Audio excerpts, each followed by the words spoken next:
New controversy in the presidential campaign.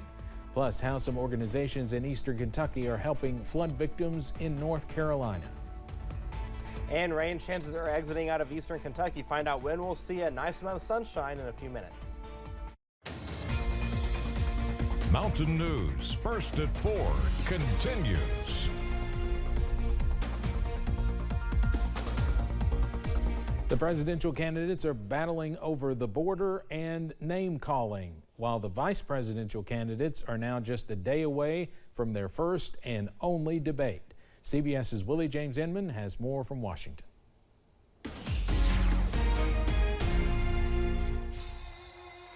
Former President Donald Trump sparked controversy over the weekend, questioning Vice President Harris's mental capacity. Kamala is mentally impaired. Trump used the derogatory comment to say Harris is responsible for allowing what he described as criminal migrants into the country. If you think about it, only a mentally disabled person could have allowed this to happen to our country. The next day, he came up with his own solution for crime, taking a cue from the plotline of the movie The Purge. You know, if you had one day, like one real rough, nasty day, one rough hour, and I mean real rough, the word will get out and it will end immediately. Campaigning in Las Vegas, Harris touted her record prosecuting criminals and blamed Trump for prodding Republicans to kill a bipartisan bill that would have strengthened the border. We need a president who cares more about solving problems than playing political games and demeaning people full time. We're tired of that. Immigration and crime are sure to come up when Harris's running mate, Governor Tim Walz, and Trump's running mate, Senator J.D. Vance, square off in the first vice presidential debate Tuesday night. We're going to turn Pennsylvania red. Vance campaigned in Pennsylvania over the weekend and is traveling to New York today for last-minute debate prep. Hey, nice to meet you. While Walz took a break from his preparations to watch a college football game Saturday. Willie James Inman, CBS News, Washington. Senator Vance hosted a mock debate during the weekend with Minnesota Congressman Tom Emmer playing the role of Walz. Harris hosted mock debates with Transportation Secretary Pete Buttigieg standing in for Vance. The U.S. Justice Department is suing Alabama after the state removed more than 3,000 names from the eligible list of voters for the upcoming federal election. The voter purge violates a 90-day period before an election during which officials cannot systematically remove people from the lists of voters. Alabama's GOP Secretary of State says he removed the names because they were reportedly non-citizens. There's only 1 week left to register to vote in the November election in Kentucky. Next Monday, October 7th, is the deadline to submit your registration. Those who are eligible can register online, by mail, or in person. Election Day is Tuesday, November 5th. Historic devastation from Hurricane Helene. The storm is now blamed for more than 100 deaths, and the damage extends for more than 600 miles across the South. Officials in the Carolinas described the toll as biblical, even apocalyptic. Flooding reached unprecedented levels in southern Appalachia. More than 2 million homes and businesses from Florida to Ohio are still without power. CBS's Skylar Henry is in Asheville, North Carolina. Hurricane Helene carved a path of destruction across a large swath of the southeastern United States over the weekend.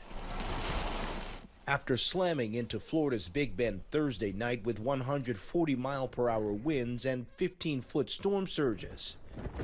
The drone video over Horseshoe Beach west of Gainesville shows the extent of the destruction from the hurricane. Officials estimate that 90% of homes in the Gulf Coast town of Keaton Beach are gone. The devastation reached as far north as Tennessee. Dramatic video shows the moment this bridge in Greene County collapsed under the pressure of rising floodwaters. And in Georgia, nearly 600,000 people remained without power late Sunday night. A lot of cleanup, a lot of power lines down. Probably one of the worst storms Middle Georgia's ever seen.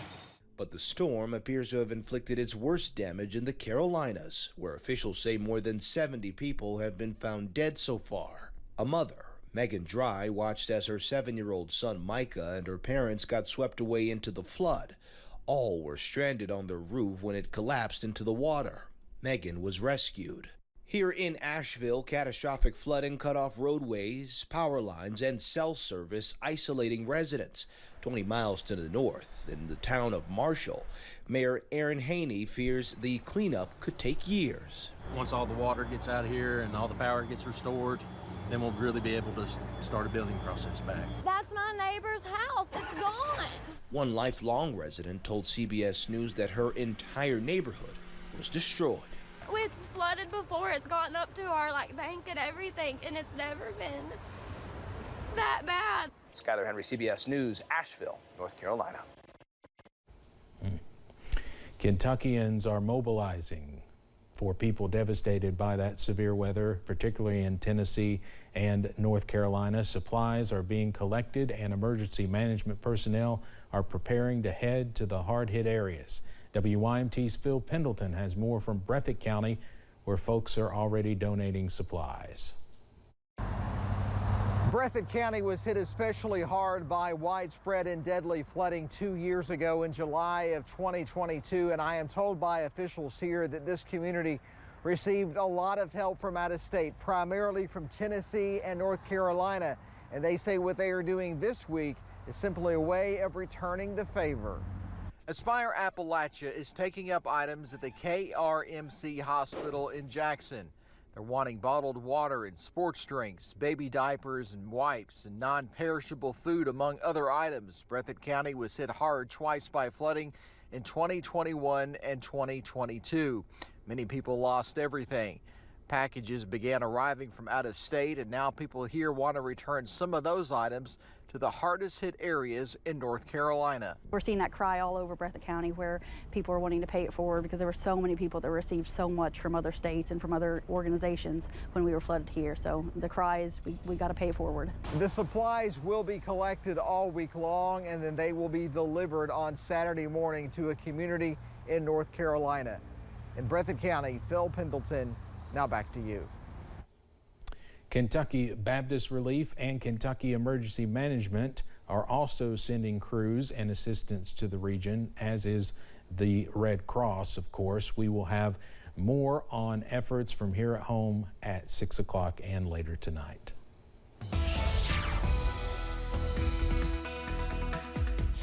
Temperatures right now are pretty much where we should be for this time of year. We're sitting at 73 in Hazard, 71 is the current temperature in Jackson. Ashland, one of the warm spots. Same story with Somerset at 77 degrees. Keep in mind, 74 is where we should be for this time of year. We're seeing temperatures in the mid to upper 60s from Wise down to Middlesboro, and we are warmer now as compared to 24 hours ago. 7 degrees warmer in Harlan, 7 degrees warmer in Ashland, 4 degrees warmer in Hazard, 9 degrees warmer in Somerset. Live pinpoint Doppler radar showing a few little splash and dash showers on the map, but that's it. We're staying mainly cloudy across the area. The clouds will let up for a little bit as we go throughout the next several hours. We're going to keep a small rain chance in the forecast as well, with temperatures in the upper 60s and low 70s. Fog will pick up as we go throughout the overnight hours as well. So when you wake up in the morning, temperatures in the upper 50s and low 60s will be the rule, and we'll start the day off with cloudy skies, but we'll see a few days where we have plenty of sunshine and temperatures maybe going back into the upper 70s, low 80s. Details on the First Alert forecast in a few minutes. Steve. All right, Eric, thank you. Hezbollah's acting leader is vowing to continue to battle Israel after their longtime leader was among the dozens of people killed this weekend. The airstrikes came after recent attacks on Israel. The Lebanese health ministry says more than 1,000 people have been killed in the country in the past 2 weeks. Early this morning, an airstrike hit a residential building, wiping out one apartment and killing 3 Palestinian militants. People in Nevada and throughout the country are remembering those killed in the deadliest mass shooting in U.S. history. Tomorrow is the 7th anniversary of the Las Vegas massacre that initially killed 58 people and injured about 500. 2 more victims have died from shooting-related injuries in the past few years. Investigators have been working to determine a motive since the attack. A dangerous chemical fire near Atlanta is forcing approximately 90,000 people to shelter in place. Approximately 17,000 people in Conyers evacuated Sunday because of a fire at an industrial plant.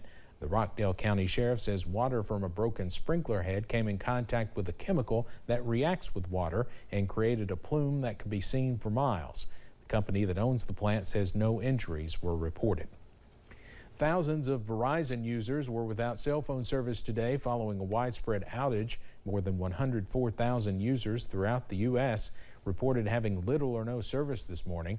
That's according to Down Detector, which tracks user reports of internet disruptions. The outage reportedly impacted a large part of the Midwest, along with several major cities, including Atlanta, Chicago, Denver, Los Angeles, New York, and Phoenix. Coming up on First at 4 News.